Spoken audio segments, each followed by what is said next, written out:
Hello students, मेरा नाम धीरज Mohan Dwivedi and स्वागत है आपका मैग्नेट ब्रेन्स के JEE एंड नीट चैनल पर। ये एक ऐसा चैनल जहां पर आपको आपकी तैयारी होती है IIT JEE एंड नीट की, एंड साथ ही में आपको कराया जाता है यहां पर foundation course. Foundation course basically एक आपका ब्रिजिंग है between 9th 10th and 11th 12th। मतलब अगर आपका टारगेट है कि हम 11th और 12th में, मतलब 12th के बाद अगर हम JEE या फिर नीट क्रैक करें तो आपकी तैयारी एक्चुअली में 9 से शुरू हो जाती है। ठीक है, तो 9th और 10th में जो आपका फाउंडेशन कोर्स है वो बहुत ही ज्यादा इंपॉर्टेंट होता है और वही हम यहां पर आपको प्रोवाइड कर रहे हैं। तो आज की जो वीडियो है उसमें हम बात करेंगे फाउंडेशन कोर्स इन फिजिक्स में जो चैप्टर है यूनिट एंड मेजरमेंट, उसका हम क्वेश्चन सॉल्व करने वाले हैं प्रैक्टिस पेपर 2। लास्ट वीडियो में हमने डिस्कस किया था प्रैक्टिस पेपर 1, आज हम बात करेंगे प्रैक्टिस पेपर 2 की। तो देखते हैं कैसे क्वेश्चंस यहां पर बनते हैं। लेकिन शुरू करने से पहले मैं आपको बताना चाहता हूं कि ये जो पूरा फाउंडेशन कोर्स मॉड्यूल है इसमें हम लोग क्या क्या प्रोवाइड करेंगे आपको, है ना। तो देखिए यहां पर एक मिनट, इस पूरे फाउंडेशन कोर्स मॉड्यूल में पहला है आपका टॉपिक वाइज एक्सप्लेनेशन वीडियो। हर चैप्टर के टॉपिक वाइज आपको प्रॉपर एक एक्सप्लेनेशन वीडियो मिलेगा आपको। उसके बाद उससे रिलेटेड जो क्वेश्चंस होते हैं वो आपको PDF फॉर्म में मिलेगा। उसके बाद उस DPP का सॉल्यूशन वीडियो भी आपको बाद में प्रोवाइड होगा। उसके बाद आपको हर चैप्टर के बाद उससे रिलेटेड जो मल्टीपल चॉइस क्वेश्चन है वो भी आपको कराए जाएंगे। उसके बाद आएगा आपका doubt solving session, weekly live session. मतलब लाइव सेशन के थ्रू हम आप लोग के डाउट्स वगैरह जो हैं वो भी हम सॉल्व करेंगे। उसके बाद आएगा weekly test paper chapter wise. Chapter wise आपका टेस्ट होगा जिसमें आप अपने आप को एसेस कर पाओगे कि आप कहां स्टैंड कर रहे हो, आपने कितना सीखा है। उसके बाद आएगा guidance about paper pattern, stress management etcetera and official notification related to examination. मतलब मैं आपको बता दूं कि फाउंडेशन कोर्स करने के बाद जो नेशनल लेवल के एग्जाम्स होते हैं लाइक ओलंपियाड, NTSC, NSTSC, तो ये जो सारे एग्जाम्स होते हैं, है ना, ये कब एग्जाम होंगे, उनका पैटर्न कैसा होगा, इनको अप्रोच कैसे करनी है, मतलब उसको कैसे अटेम्प्ट करना है, इन सब को लेके भी आपको वीडियो मिलेगा। उसके बाद chapter wise one shot revision. हर चैप्टर के एंड के बाद आपका उसका एक वन शॉट रिवीजन होगा ताकि पूरे टॉपिक्स को आप एक साथ वन शॉट में रिवाइज कर पाएं। एंड लास्ट में आपका ऑनलाइन टेस्ट सीरीज, जिसमें आप लोग ऑनलाइन फॉर्म में टेस्ट दे सकते हैं, जहां वहां से आपको यह भी मौका मिलेगा कि हम कितना इसमें हमने चैप्टर में सीखा है, तो आप अपने आप को एसेस कर पाओगे। तो इतना सब कुछ मिलता है आपको पूरे फाउंडेशन कोर्स मॉड्यूल में, है ना। ठीक है, तो चलें शुरू करते हैं अपन प्रैक्टिस पेपर 2। कैसे क्वेश्चंस यहां पर ध्यान देना आप लोग। देखो question number 1, what is the value of 1 micrometre. 1 micro, ये जो म्यू होता है ना, म्यू, इसे बोलते हैं म्यू, ठीक है, MU, म्यू, ये इसका मतलब होता है माइक्रो। ठीक है, तो 1 माइक्रोमीटर में कितने मीटर होते हैं ये अपन को बताना है। तो मेरी बात को सुनना, हम कहते हैं कि 1 मीटर में 10 की पावर 6 माइक्रोमीटर होता है कि नहीं। तो ऑब्वियस सी बात है 1 माइक्रोमीटर में कितना होगा मीटर, इसको नीचे करके ऊपर कर दोगे तो 10 की पावर -6 मीटर हो जाएगा, है कि नहीं। इसको क्रॉस करोगे तो 10 की पावर 6 रहेगा और ऊपर कर दोगे तो पावर का साइन चेंज। तो 1 माइक्रोमीटर में 10 की पावर -6 मीटर होता है। ठीक है, तो कौन सा ऑप्शन, बी ऑप्शन, है ना। तो मैंने इस पर्टिकुलर टॉपिक के लिए मैंने एक वीडियो दिया हुआ है आपको, ठीक है, जिसमें मैंने सारे प्रीफिक्सेस, मिली, सेंटी, ठीक है, आपका डेका, हेक्टो, किलो, सबके रिलेशंस मैंने आप लोग को दिए हुए हैं। तो उस वीडियो को देख करके आप इसका सॉल्यूशन इजीली कर सकते हो। ठीक है, चलो तो अब हम देखते हैं नेक्स्ट क्वेश्चन, क्वेश्चन नंबर 2। देखो क्या बोलता है, the number of significant figure in 0.00060 is. तो नंबर ऑफ सिग्निफिकेंट फिगर्स अपन को यहां पर काउंट करना है। तो इसका भी मैंने आप लोग को वीडियो दिया हुआ है, तो आप लोग उस वीडियो को जरूर देखें, उसके बाद इस क्वेश्चन को देखेंगे तो आराम से आपका सॉल्व हो जाएगा। देखो यहां पर अगर हम बात करें डेसिमल अगर होता है तो डेसिमल के राइट और नॉन जीरो के लेफ्ट में जो ये 3 जीरो हैं ये सिग्निफिकेंट फिगर्स में काउंट नहीं होते हैं, है कि नहीं? लेकिन जो आखिरी वाला जीरो है वो सिग्निफिकेंट में काउंट होता है और नॉन जीरो तो होता ही है। तो यहां पर कितने होंगे आपके सिग्निफिकेंट डिजिट? 2 होंगे, है कि नहीं? तो ये हो जाएगा आपका सी ऑप्शन, ठीक है, 2 सिग्निफिकेंट फिगर्स। क्लियर है?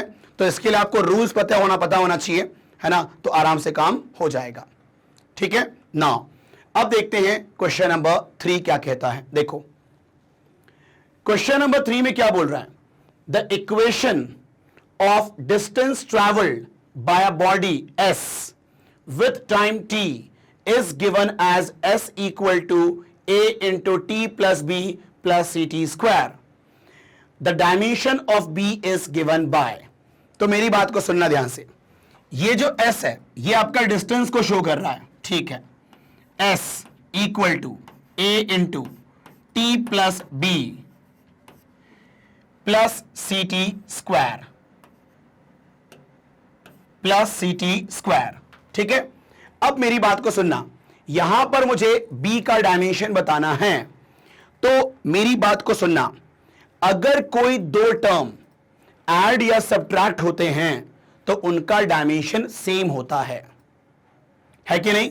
अगर कोई 2 टर्म ऐड या सब्ट्रैक्ट होते हैं तो उनका डायमेंशन सेम होता है। तो यहां देखो ये t और b दोनों ऐड हो रहे हैं कि नहीं हो रहे हैं, है कि नहीं? तो ये दोनों ऐड हो रहे हैं, इसका मतलब जो t का डायमेंशन होगा वही b का डायमेंशन होगा, है कि नहीं? और ये t क्या है? टाइम है, मतलब इसका डायमेंशन t है तो b का डायमेंशन भी क्या होगा? t होगा, है कि नहीं? सिंपल, ठीक है। तो अब देखते हैं कौन सा ऑप्शन होगा। तो यहां पर सिर्फ t है, बाकी m और l 0 होना चाहिए, है ना? तो ये देखो m0 l0 t1, this is the right option, simple, ठीक है।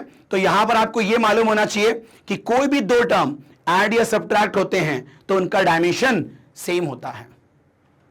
Is it clear? ठीक है, तो यहां पर आंसर हो गया सी, ठीक है। चलो अब हम देखते हैं यहां पर नेक्स्ट क्वेश्चन, क्वेश्चन नंबर 4। देखो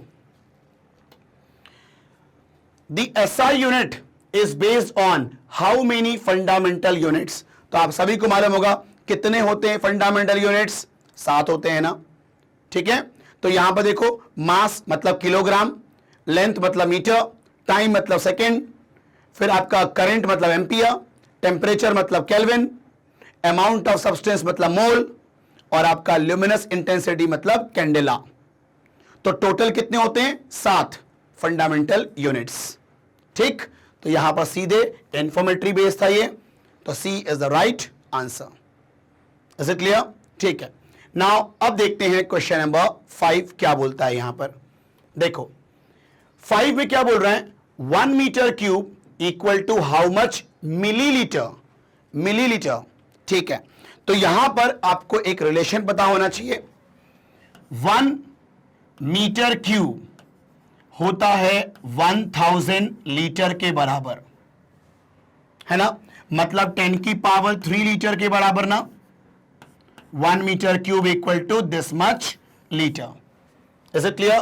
नाउ अब देखो यहां पर, अब ये बताओ 1 लीटर में 1000 मिलीलीटर होता है ना, मिली का मतलब ही होता है 1000, ठीक है। तो आप देखो यहां पर 1 लीटर इक्वल टू 10 की पावर 3 मिलीलीटर।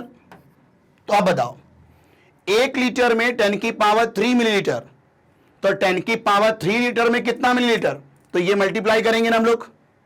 तो आप बताओ देयरफॉर 10 की पावर 3 लीटर इक्वल टू 10 की पावर 3 इंटू 10 की पावर 3 मिलीलीटर, और इसी को बोलते हैं ना 1 मीटर क्यूब। तो आप बताओ 1 मीटर क्यूब इक्वल टू 10 की पावर 6 मिलीलीटर। है कि नहीं? तो कौन सा ऑप्शन हो गया 10 की power 6? D is the right answer. Simple, ठीक है। चलो, तो इसको आप नोट कर लें, फिर हम बात करते हैं आगे। ठीक है, अब देखो यहां पर next question, question number 6, 1 milligram equal to how much KG. मतलब मिलीग्राम को केजी में करना है, मतलब छोटी यूनिट को बड़े यूनिट में कन्वर्ट करना है, ठीक है। ओके, अब ध्यान देना, आप बताओ 1 केजी में 1000 ग्राम होता है, मतलब 10 की पावर 3 ग्राम, है कि नहीं? और आप बताओ 1 ग्राम में 10 की पावर 3 मिलीग्राम होता है, मिली का मतलब 1000, है कि नहीं? तो आप बताओ 1 ग्राम में 10 की पावर 3 मिलीग्राम, तो 10 की पावर 3 ग्राम में कितना मिलीग्राम? तो आप बताओ 10 की पावर 3 ग्राम में 10 की पावर 3 इंटू 10 की पावर 3 मिलीग्राम, और 10 की पावर 3 ग्राम को ही क्या बोलते हैं? 1 केजी। मतलब 1 केजी इक्वल टू 10 की पावर 6 मिलीग्राम। लेकिन अपन को क्या बताना है? 1 मिलीग्राम में कितना केजी, मतलब इसमें 1 करना है, तो इसको नीचे करो, नीचे शिफ्ट करो, तो ये नीचे क्रॉस में होगा, 10 की पावर 6 नीचे आ जाएगा, और फिर ऊपर जाएगा तो 10 की पावर -6 हो जाएगा ना, केजी इक्वल टू 1 मिलीग्राम, ये चीज, ठीक है। तो 1 मिलीग्राम में 10 की पावर -6 केजी। तो कौन सा ऑप्शन है? A is the right answer. Is it clear? ठीक है, चलो, तो ये था आपका सिंपल क्वेश्चन नंबर 6। नाउ अब हम देखते हैं next question,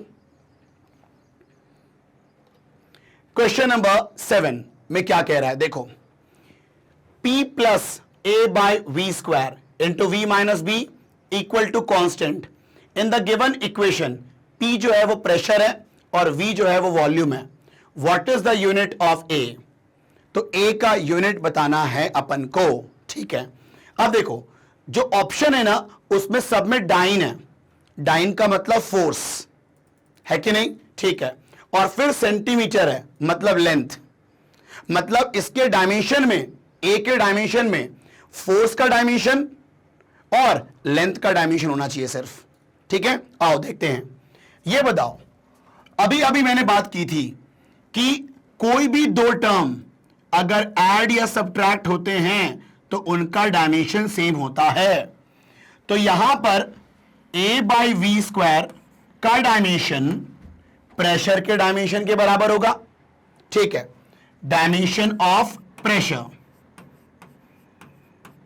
dimension of pressure, ठीक। चलो, अब इसमें पर्टिकुलरली अगर a का डायमेंशन निकालना है तो a को वैसे ही रखो, और ये जो वॉल्यूम है, ठीक है, इस वॉल्यूम को, वॉल्यूम का डायमेंशन क्या होता है? एल क्यूब ना, मीटर क्यूब, है ना, मतलब एल क्यूब। लेकिन इस एल क्यूब की पावर 2 हो जाएगी ना, क्योंकि v का स्क्वायर है, ठीक है। और प्रेशर का डायमेंशन क्या होता है? तो प्रेशर का डायमेंशन क्या होता है? फोर्स अपॉन एरिया से निकाल सकते हैं, ठीक है। तो आप बताओ, प्रेशर का dimension force upon area, force का डायमेंशन रटा हुआ होना चाहिए, mlt -2 अपॉन एरिया मतलब एल स्क्वायर, ठीक है। तो आप बताओ, ये कैंसिल हो जाएगा, तो ये हो जाएगा ml -1 t -2, तो इसको यहां पर कॉपी कर दो, ml -1 t -2, ठीक।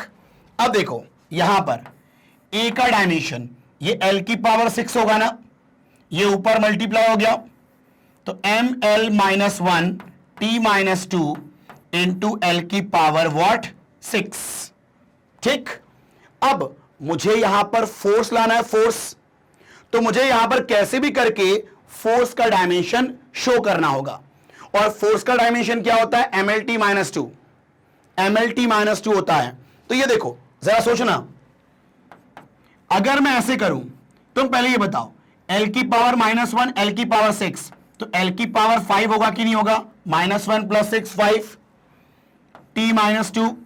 अब बताओ, देख के, ए का डायमेंशन क्या होगा, M L T minus two, मतलब एल की पावर 5 में मैंने एक एल ले लिया, तो क्या मैं लिख सकता हूं इनटू एल की पावर व्हाट 4, है कि नहीं। अब बताओ, ये वाला तो होगा फोर्स का डायमेंशन ना, मतलब अगर हम सीजीएस में बात करें तो ये जो आपका फोर्स है उसका डायमेंशन है, तो उसको डाइन लिख सकते हैं, dyne. Dyne is the CGS unit of force, ऐसा ही होता है न्यूटन, सीजीएस होता है डाइन। तो ये देखो, ये पूरा फोर्स है, मतलब इसका यूनिट में डाइन लिख सकता हूं, और ये लेंथ है, लेंथ का मतलब इसको सेंटीमीटर लिख सकते हैं सीजीएस में, तो सेंटीमीटर की पावर 4, सेंटीमीटर की power 4, this is the unit of A, मतलब डायमेंशन ऑफ ए, है कि नहीं। तो डाइन इंटू सेंटीमीटर की power 4, C is the right answer. Is it clear? ठीक है, तो इसका स्क्रीनशॉट लें, फिर हम आगे बात करते हैं। ठीक है, अब देखो यहां पर क्वेश्चन नंबर 8 में क्या बोल रहे हैं, if a force of 500 dyne is applied on a body to bring about a displacement of 200 meter, then the amount of energy spent is equal to, take 1 joule equal to 1 Newton meter। देखो, मेरी बात को सुनना ध्यान से, अपन को option किस में दिया हुआ है, जूल में, और जूल जो होता है एसआई यूनिट होती है एनर्जी की, है ना। तो अगर मुझे एनर्जी निकालनी है जूल में, मतलब एसआई में, तो जो फोर्स होना चाहिए वो भी एसआई में होना चाहिए, और जो डिस्प्लेसमेंट है वो भी एसआई में होना चाहिए। अब देखो यहां पर जो फोर्स की वैल्यू गिवन है वो है आपका 500 डाइन, लेकिन ये जो डाइन होता है वो तो सीजीएस होता है ना। आपका एसआई यूनिट क्या होता है फोर्स का, न्यूटन, तो मुझे इसको कन्वर्ट करना होगा न्यूटन में। अब देखो सुनो, आप बताओ 1 न्यूटन में 10 की पावर 5 डाइन होता है ना, ये रिलेशन होता है बेटा, ठीक है, न्यूटन और डाइन के बीच में। ठीक, तो अब बताओ, देख के यहां पर 1 डाइन इक्वल टू क्या बोल सकते हो, 1 डाइन इक्वल टू 10 की पावर 5 नीचे आके ऊपर गया, 10 की पावर 5 माइनस 5 न्यूटन ना। ठीक, तो 1 डाइन में 10 की पावर माइनस 5 न्यूटन, तो 500 डाइन में कितना न्यूटन, तो आपका सिंपल ये इनटू हो जाएगा ना इसमें। Therefore force equal to 500 into 10 की पावर माइनस 5 न्यूटन, है कि नहीं। तो अब बताओ कितना हो जाएगा, 5 इंटू 10 की power minus 3 Newton, this is the value of F. Is it clear? ठीक है, चलो ये तो हो गया आपका फोर्स की वैल्यू, है ना। अब मैं यहां पर क्या बोलना चाह रहा हूं, मुझे यहां पर क्या गिवन है, डिस्प्लेसमेंट, ठीक है, 200 मीटर। अब ये तो एसआई में ही है ना, मीटर, ठीक है, तो यहां पर एस की वैल्यू, डिस्प्लेसमेंट को शो करते हैं एस से, ठीक है, सॉरी 200 मीटर। अब बताओ, जो एनर्जी स्पेंट होता है ना वो एक्चुअली में वर्क के बराबर होता है, और वो क्या होता है, work equal to force into displacement, ये फॉर्मूला होता है, ठीक है। अब देखो फोर्स की वैल्यू कितनी है, 5 इंटू 10 की पावर माइनस 3, और डिस्प्लेसमेंट की वैल्यू कितनी है, 200 मीटर, ठीक है, ये आपका 200। अब बताओ 5 इंटू 200 1000 ना, इंटू 10 की पावर माइनस 3, आप बताओ यहां पर ये दोनों कैंसिल हो गए ना भाई, 10 की पावर 3 लिख सकते हैं, 10 की पावर माइनस 3 मतलब 10 की पावर 3 माइनस 3, 10 की पावर 0, और एनीथिंग पावर 0 इज 1 जूल, है कि नहीं। तो 1 joule is the amount of work done या amount of energy spent. Is it clear? तो ये कहानी है। तो यहां पर मुझे एसआई में चाहिए था, क्या चाहिए था एसआई में, अपना वर्क डन या एनर्जी स्पेंट, तो वहां पर फोर्स भी किस में होना चाहिए था, एसआई में, है ना, और डिस्प्लेसमेंट भी किस में, एसआई में। तो यहां पर डिस्प्लेसमेंट तो आपका एसआई में था मीटर में, लेकिन फोर्स नहीं था, तो उसको मुझे कन्वर्ट करना पड़ा। और यहां बोल भी रहा है ना, देखो 1 joule equal to 1 newton metre, मतलब फोर्स इंटू डिस्प्लेसमेंट, और फोर्स होना चाहिए किसमें, न्यूटन में, लेकिन था किसमें, डाइन में, तो कन्वर्ट करना पड़ा। ठीक, चलो, तो ये हो गया 8th क्वेश्चन। इसको जरा आप स्क्रीनशॉट ले इसका आप लोग। ठीक है, नाउ अब देखते हैं अपन क्वेश्चन नंबर 9 क्या बोलता है ये। ठीक है, ध्यान देना। क्वेश्चन नंबर 9 में क्या बोल रहा है, the unit of the force is kilogram metre per second square. बिल्कुल होता है, ये देखो, ये मास होता है और ये एक्सेलरेशन होता है। Metre per second square is acceleration. ठीक, तो m इंटू ए 1 आपका। ठीक है, तो unit of force is kilogram metre per second square if the unit of length is halved and that of mass is doubled, then the unit of force will. तुम ये बताओ, यहां पर क्या बोल रहा है कि लेंथ के यूनिट को आधा कर दें, ठीक है, और मास के यूनिट को डबल कर दें, तो बताओ फोर्स के यूनिट में क्या असर पड़ेगा। अब भाई लेंथ के यूनिट को तुमने हाफ कर दिया, लेकिन रहेगा तो वो मीटर में ही ना, मतलब उसका यूनिट थोड़ी ना चेंज होगा। ठीक है, तुम उसके वैल्यू को चेंज कर रहे हो, लेकिन उसके यूनिट थोड़ी ना चेंज होंगे। मास को तुमने डबल कर दिया, तो रहेगा तो मास ही ना। ठीक है, मतलब यहां पर अगर लेंथ मास मतलब उनके यूनिट के क्वांटिटी को चेंज कर रहे हो, तो उससे यूनिट चेंज नहीं होता है कि नहीं। तो आप बताओ, the unit of force will remain same, मतलब will remain unaltered. This D is the right answer, है कि नहीं। तो ये बिल्कुल आपका एक बेसिक क्वेश्चन है आपका, बिल्कुल ठीक है। चलो अब देखते हैं अपन last question of this practice set 1, sorry practice set 2। देखो क्वेश्चन नंबर 10 में क्या बोल रहा है, 5.74 gram of substance occupies a volume of 1.2 centimetre cube. इतना ग्राम सब्सटेंस ऑक्यूपाई कर रहा है इतना centimetre cube volume. The density of this material with due regard to significant figure is. तो इस मटेरियल का डेंसिटी बताना है अकॉर्डिंग टू सिग्निफिकेंट फिगर्स। ठीक है, मेरी बात को सुनना। डेंसिटी का फॉर्मूला देखते हैं। डेंसिटी का फॉर्मूला होता है मास अपॉन वॉल्यूम। मास कितना है 5.74 अपॉन वॉल्यूम कितना 1.2, और ये सीजीएस में ये भी सीजीएस में, तो यूनिट आएगा ग्राम पर सेंटीमीटर क्यूब। ठीक, चलो अब देखो यहां पर ये पॉइंट हटेगा तो यहां पर 10 आएगा ना। ठीक, अब देखो कैंसिल करते हैं अपन। क्या ये 3 से जाएगा, नहीं। ठीक है, क्या ये 4 से जाएगा, 1 1 7 1 6, नहीं। एक काम करो 2 से कैंसिल करते हैं, 2 6 2 2 4 1 7 8 1 4 1 4 मतलब 7। ठीक, अब देखो यहां पर सुनो, अगर मैं 6 से कैंसिल करूं तो कितना आएगा, 6 4 24, फिर 4 7 मतलब 6 7 42, और फिर 5 0 तो कितना आएगा 6 8 48। ठीक, 47.8 है ना, और फिर 2 0 मतलब 3 एंड सो ऑन। ठीक, लेकिन अपन को कहां तक रुकना है वो सुनना ध्यान से। ये कैलकुलेशन तुम लोग खुद ही कर लोगे, कोई दिक्कत नहीं है, लेकिन अब मेरी बात को सुनना। जब भी कोई दो चीज डिवीजन या मल्टीप्लिकेशन होता है, तो उसका जो रिजल्ट होता है उसमें उतने ही सिग्निफिकेंट फिगर्स होने चाहिए जो इंडिविजुअल मेजरमेंट में मिनिमम सिग्निफिकेंट फिगर्स है। तुम बताओ, ये आपका इंडिविजुअल मेजरमेंट है ना। अब बताओ इसमें कितने सिग्निफिकेंट फिगर्स है, 3। इसमें कितने हैं, 2। तो मिनिमम कितना हुआ, मिनिमम कितना हुआ, 2।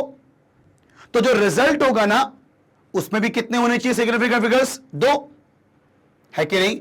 रिजल्ट में मतलब मल्टीप्लिकेशन या डिवीजन, इसमें डिवीजन है, तो मल्टीप्लिकेशन या डिवीजन में जो रिजल्ट आता है उसका सिग्निफिकेंट फिगर्स उतना ही होना चाहिए जो उन इंडिविजुअल मेजरमेंट का मिनिमम सिग्निफिकेंट फिगर्स है कि नहीं? तो यहां पर इन दोनों में मिनिमम सिग्निफिकेंट फिगर्स कितना है? 2, तो रिजल्ट में भी 2 होना चाहिए, तो राउंड ऑफ करना पड़ेगा। देखो आप बताओ 47.83 को क्या मैं 47.8 लिख सकता हूं, है कि नहीं?